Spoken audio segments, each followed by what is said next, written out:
Minecraft Live 2022. Inventory issues? Very serious flaws. 1.20 will kill Minecraft. One of the most influential Minecraft updates, yet one of the worst ones. So, Mojang just released new information about the 1.20 update, and at first glance, this may not seem that bad. I mean, we got camels, new bookshelves, and some smaller useful things. And sure, this might seem good, and don't get me wrong, there's nothing wrong with these features. There's just one tiny flaw. But to understand the problem with 1.20, we have to go back about 3 years. 2019, the prime year of Minecraft, the time where new creators were rising and everyone was playing Minecraft again. I mean, even the biggest influencers at the time, like Mr. Beast, Ninja, and PewDiePie. I mean, even James Charles played Minecraft again. And the very king of Minecraft multiplayer, Hypixel, had just released Skyblock, a game based on Skyblock, which became immensely popular, and where many people like TommyInnit and the next generation of Minecraft YouTubers would build their audience. The thing is that this was an exciting time for Minecraft, and there were events going on like Minecraft Monday where people could network, and this was also the very birthplace of friendships, which would later change the internet. 1.16, aka the Nether update, is regarded to this day one of the best Minecraft updates. I mean, they overhauled a whole dimension and they did it perfectly. The community loved it, but we also gotta bear in mind that this was the time right after the pandemic, and Minecraft YouTuber Dream decided to casually start an SMP. It would be nothing special and it would be vanilla. But later, this would explode in popularity, skyrocketing everyone who joined SMP. And this was going well for a while, until it wasn't. The Minecraft content slowed down and Minecraft's popularity declined with it. And everyone had been waiting for the Caves and Cliffs update, which was split into 2 parts, meaning it got delayed. So, Minecraft, both content-wise as well as YouTube, had gotten stale. And Hypixel were also declining in players, even though it had been stuck on the 1.8.9 update for a while. Then Mojang drops yet another bomb, chat reporting. The beautiful thing about Minecraft is that there are no limitations. You spawn in this new and simplistic world where you can do whatever you want. And that's why the game blew up, and probably why the game is gonna stick for many years to come. That's why the chat reporting feature is the dumbest move Mojang could have ever made, because when they released this update, they limited the players. And sure, I get why Microsoft wants to make Minecraft a more family-friendly game, but everyone isn't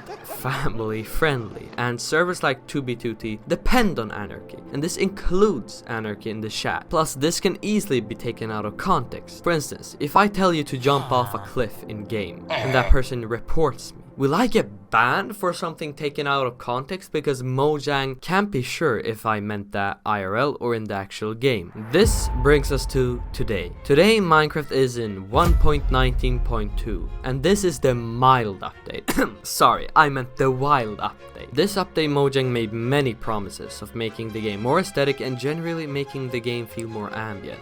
But Mojang didn't really keep their promises. Instead, we got one new biome and frogs? And I know Mojang is doing their best. I mean, they're passionate game makers who just want to make their game more enjoyable for everyone. But when you're amongst the top tier games, you can't keep disappointing your community like this. And that is why this next update may be Mojang's most important update. Because if this update fails, we are going to hit an all-time low. And if I'm going to be honest, I think this looks pretty good, but why this update may be the worst update is because the player base needs something new, something really engaging, like a new combat system or an overhaul of the end, and maybe even a new boss unlocking even more content. Those are things which would bring the hype back. And it's good that you want to listen to the community, as you stated in Minecraft Live. But if you really want to listen to the players, maybe you should actually consider adding the things they say. For instance, I've heard many players, as well as YouTubers, stating that the inventory needs an update. Elytras has to be nerfed, that's a controversial one though, and minecarts should get buffed. Personally, I think Mojang should add more PvE combat action. For instance, I think they should add dungeons, which would make the game more difficult. Or I would love to see a minecart update, which would add new redstone components, allowing the player to build entire networks, railways, and it would make the game feel much more immersive if you were to travel by minecart rather than elytra. And imagine trying to build these railway networks now in the Caves and Cliffs update. First of all, the view would be 10 times cooler than if you were to travel with an elytra, and you'd also have to think more and plan out of how you're going to build your railway network. So this recent update is cool, but this is not gonna help the game grow any bit. And if there is more than 1.5 years before the next update, I'm scared of what's going to happen. What if a new game comes out by then? And if so, let's just say Minecraft would have a hard time. Now, I don't think Minecraft is gonna die anytime soon. Rather, I think that Minecraft is gonna have its times when the game is at a low point, but also when the game is popular again.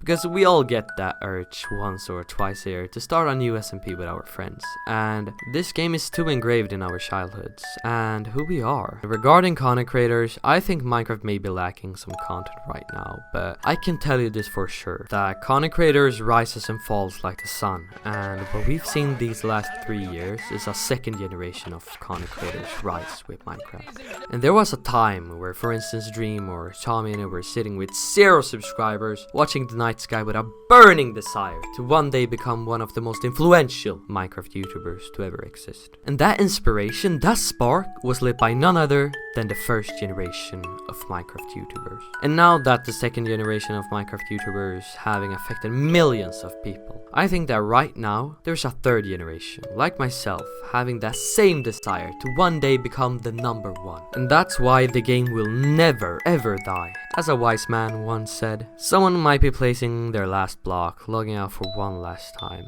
But I know that there will always be someone completely new to the game logging in for the first time, placing their first block and starting their Minecraft journey.